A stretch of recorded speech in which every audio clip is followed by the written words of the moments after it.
رسول اللہ صلی اللہ علیہ وآلہ وسلم نے فرمایا اعمال کا دار و مدار نیتوں پر ہے۔ نمبر 2، رسول اکرم صلی اللہ علیہ وآلہ وسلم نے فرمایا پاکیزگی ایمان کا حصہ ہے۔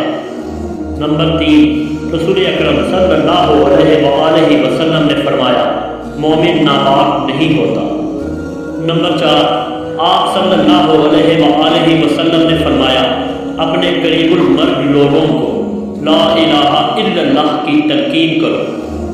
نمبر 5، رسول اکرم صلی اللہ علیہ وآلہ وسلم نے فرمایا نماز روشنی ہے۔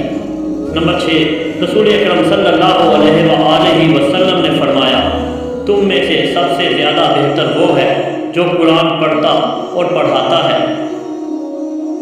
نمبر 7، رسول اکرم صلی اللہ علیہ وآلہ وسلم نے فرمایا سورہ قل هو اللہ احد 1/3 قرآن کے برابر اجر رکھتی ہے۔ نمبر 8، رسول اکرم صلی اللہ علیہ وآلہ وسلم نے فرمایا جس نے کسی کو نیکی کی راہ پر چلایا تو اس کو نیکی کرنے والے کے برابر اجر ملے گا۔ نمبر 9، آپ صلی اللہ علیہ وآلہ وسلم نے فرمایا مسلمان وہ ہے جس کے ہاتھ اور زبان کے شر سے دوسرے مسلمان محفوظ رہے۔ نمبر 10، رسول اکرم صلی اللہ علیہ وآلہ وسلم نے فرمایا جو رحم نہیں کرتا اللہ بھی اس پر رحم نہیں کرتا۔ نمبر 11، حضور اکرم صلی اللہ علیہ وآلہ وسلم نے فرمایا کسی مسلمان کے لیے یہ جائز نہیں ہے کہ وہ اپنے مسلمان بھائی کے ساتھ 3 دن سے زیادہ قطع تعلق رکھے۔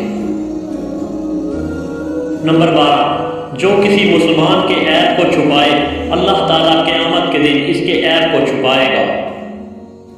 نمبر 13، حضور اکرم صلی اللہ علیہ وآلہ وسلم نے فرمایا سلام میں پہن کرنے والا تکبر سے بری ہوتا ہے۔ نمبر 14، حضور اکرم صلی اللہ علیہ وآلہ وسلم نے فرمایا ہے کہ 2 آدمیوں کے درمیان اجازت کے بغیر مت بیٹھو۔ نمبر 15، حضور اکرم صلی اللہ علیہ وآلہ وسلم نے فرمایا دنیا مومن کے لیے قید خانہ ہے اور کافر کے لیے جنت ہے۔ نمبر 16، حضور اکرم صلی اللہ علیہ وآلہ وسلم نے فرمایا ہے کہ گناہ سے توبہ کرنے والا ایسا ہے جیسا کہ اس نے گناہ کیا ہی نہ ہو۔ نمبر 17، حضور اکرم صلی اللہ علیہ وآلہ وسلم نے فرمایا باب جنت کا صدر دروازہ ہے۔ نمبر 18، حضور اکرم صلی اللہ علیہ وآلہ وسلم نے فرمایا ہے کہ اچھا گمان رکھنا بہترین عبادت ہے۔ نمبر 19، آپ صلی اللہ علیہ وآلہ وسلم نے فرمایا چغل خور جنت میں داخل نہیں ہوگا۔ نمبر 20، اور آپ صلی اللہ علیہ وآلہ وسلم نے فرمایا بے رحم جنت میں داخل نہیں ہوگا۔